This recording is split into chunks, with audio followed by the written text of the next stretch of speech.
Të nderuar shikues, ju përshëndes, do të jemi së bashku në minutat e ditarit informativ, ku ndër të tjera do të ndiqni. Kalaja e Gjirokastras mbetet një nga monumentet më të vizituara në jug të vendit. Vetëm gjatë këtij viti mbi 70.000 turistë nga e gjithë bota e kanë vizituar atë, duke e kthyer në një pikë referimi për turizmin kulturor. Murtaja tek bagëtit e imtaj, një sëmundje virale ngjitse që është duke shqetësuar autoritetet veterinare si dhe fermerët për shkak të përhapjes së shpejtë në disa zona të tjera të Shqipërisë, nuk ka prekur qarkun e Gjirokastrës. Këtë e bën me dije Flora Zharkalli. Ajo pohon se situata në qark aktualisht është e qetë dhe nuk janë evidentuar raste të infektimit. Në fushën e Dropullit ka filluar sezoni i vaditjes për kulturën e mistrit. Sipas specialistëve, këtë vit ka patur më pak reshje shiu dhe si pasojë ka më pak ujë të depozituar në rezervuare. Në Bashkinë Këlqyr ka përfunduar rikonstruksioni i fasadave të pallateve në disa lagje të qytetit. Projekti ka sjellë një transformim të dukshëm në pamjen urbane, ndërsa bashkia paralajmëron se do të vijojnë investimet edhe në zona të tjera.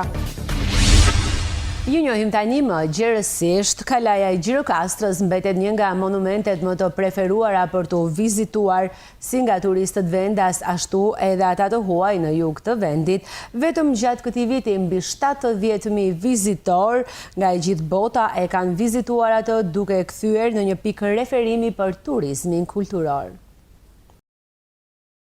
Kalaja e Gjirokastrës vijon të mirëpres vizitor nga e gjithë bota që vijnë për të përjetuar nga afër simbolin më të njohur të qytetit të Gurt. Në çdo stin, Kalaja mbetet një nga destinacionet më të preferuara në jug të vendit. Turistët e huaj vlerësojnë këtë kala dhe shprehen se janë të mahnitur nga arkitektura, historia dhe rrëfimet që lidhen me këtë monument.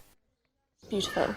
Incredible. Është hera ime e parë që vizitoj Gjirokastrën, është e mrekullueshme. Më pëlqen çdo gjë këtu.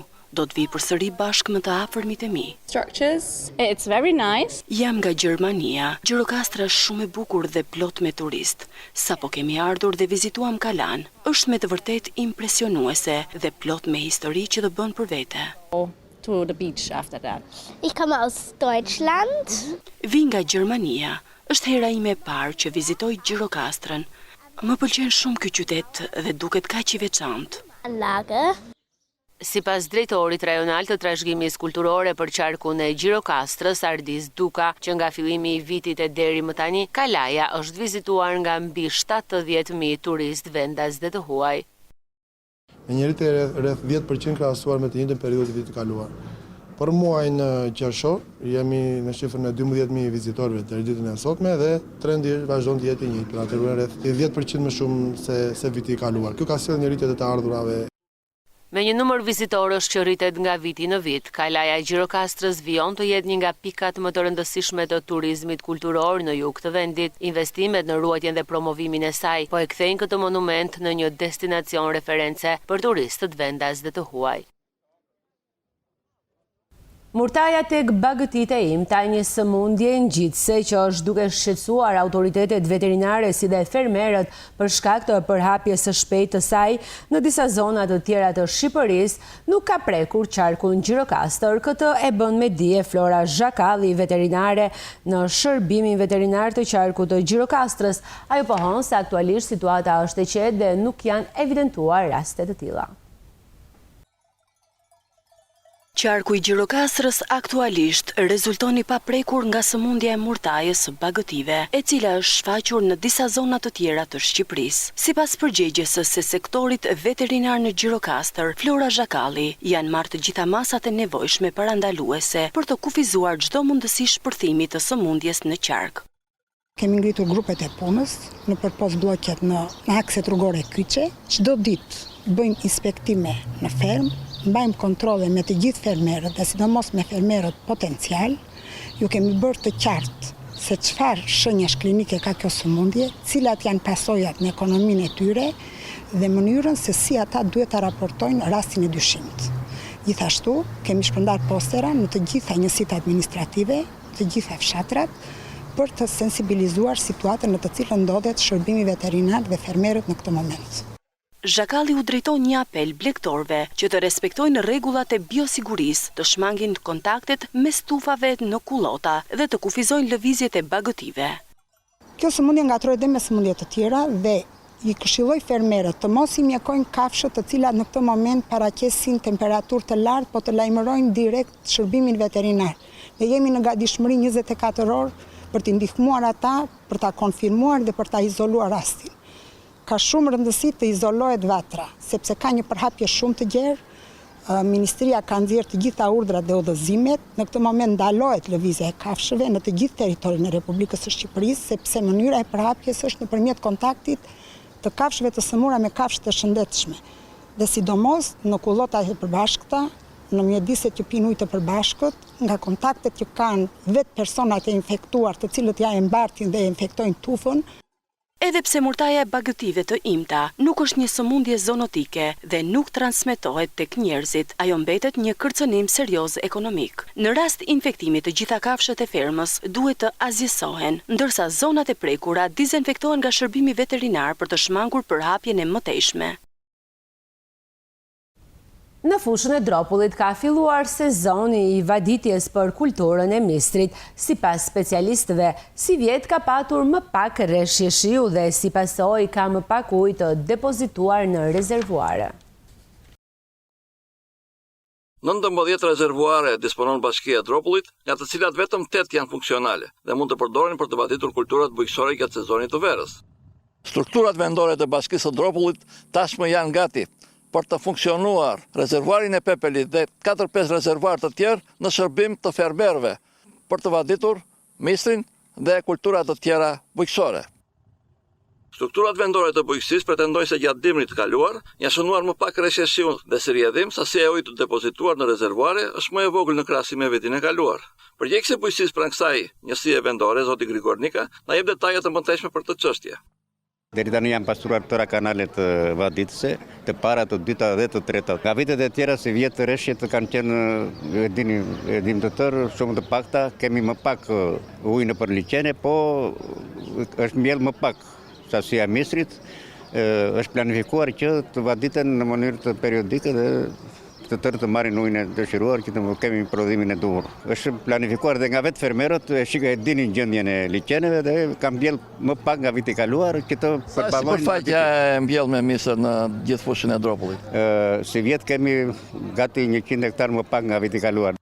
Si vjet në fushën e Dropullit janë mbjell 676 hektar me misër, nga të cilat 496 do të vaditen me rrjedhje të lirë, ndërsa pjesa e mbetur, 180 hektar, do të vaditen me sistemin e spërkatjes, pasi fermerët kanë ndërtuar puse. Në Bashkinë Kolcyr ka përfunduar projekti për rikonstruksionin e fasadave të pallateve në disa lagje të qytetit.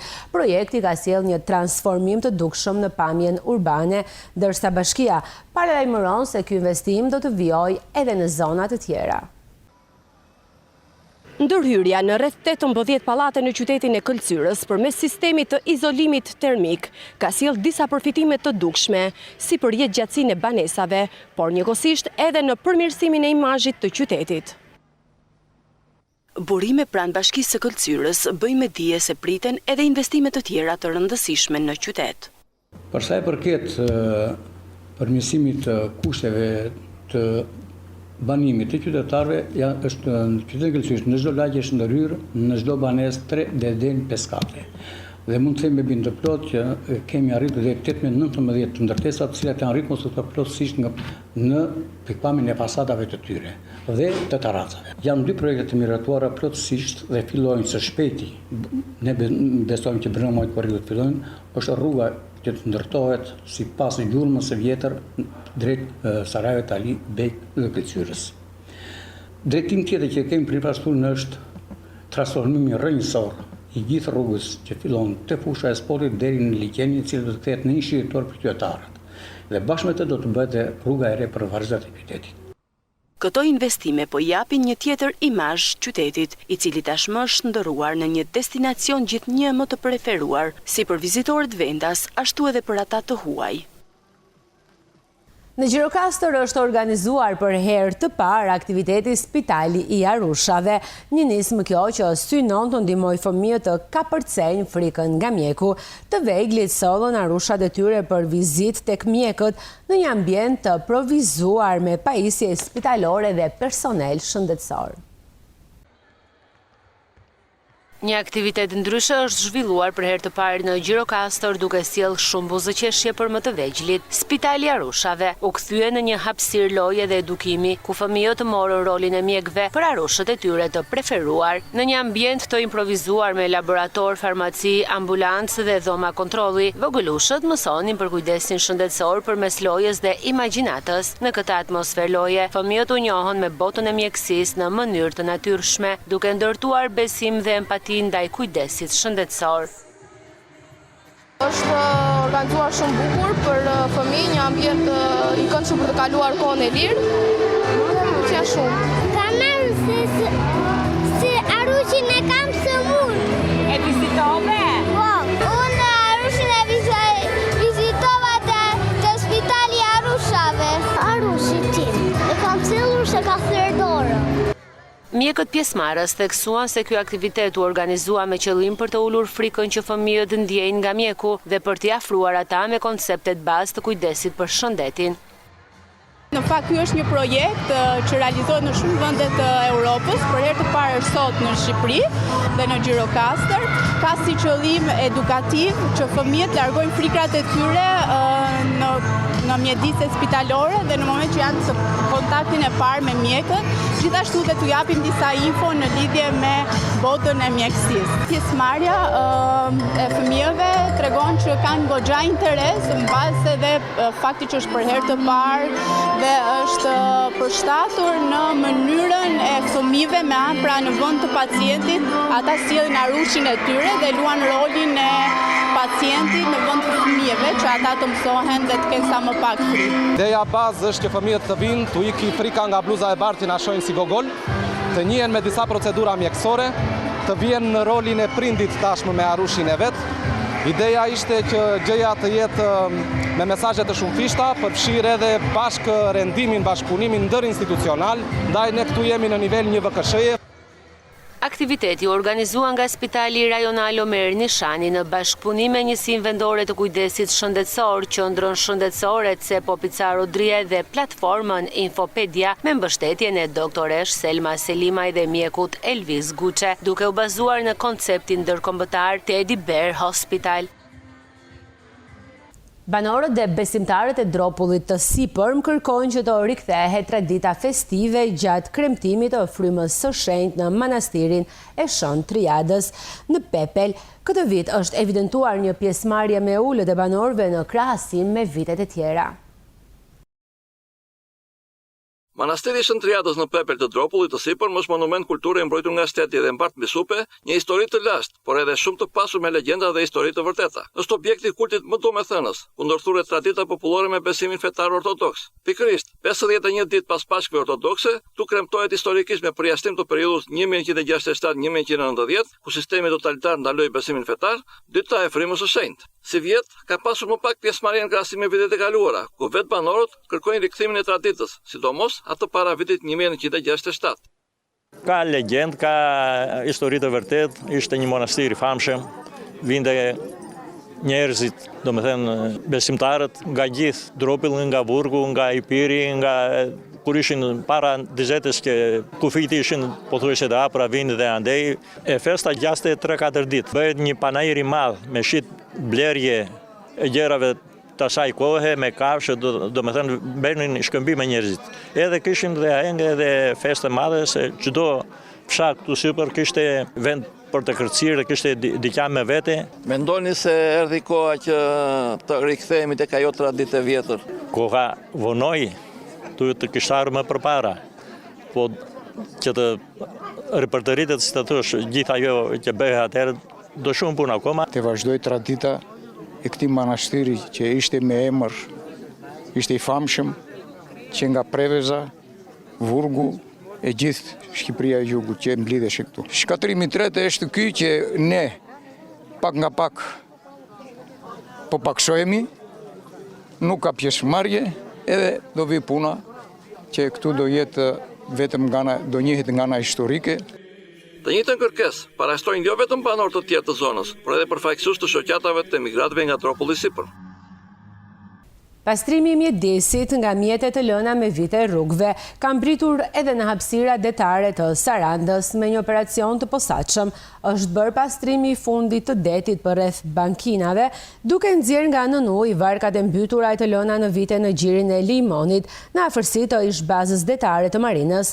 Ky operacion u realizua përmes bashkëpunimit dhe angazhimit për të njëjtin qëllim të Drejtorisë së Shërbimeve të Peshkimit dhe Akuakulturës në Sarandë, me mbështetjen e policisë së rendit dhe kapitenerinë e portit detar të Sarandës, për mundësimin e nxjerrjes nga fundi i detit dhe largimin e mjeteve që ishin lënë aty prej kohësh, u përdorën mjete speciale dhe palombar, përveç varkave të mbytura të braktisura. U larguan edhe mjete turistike që ankoronin në mënyrë të palikshme aty, duke u dhënë të gjithë hapësirën për ankorim mjeteve të peshkimit të licencuara për këtë aktivitet nga autoritetet e Drejtimit Rajonal për Peshkimin, pjesëmarrës në operacion.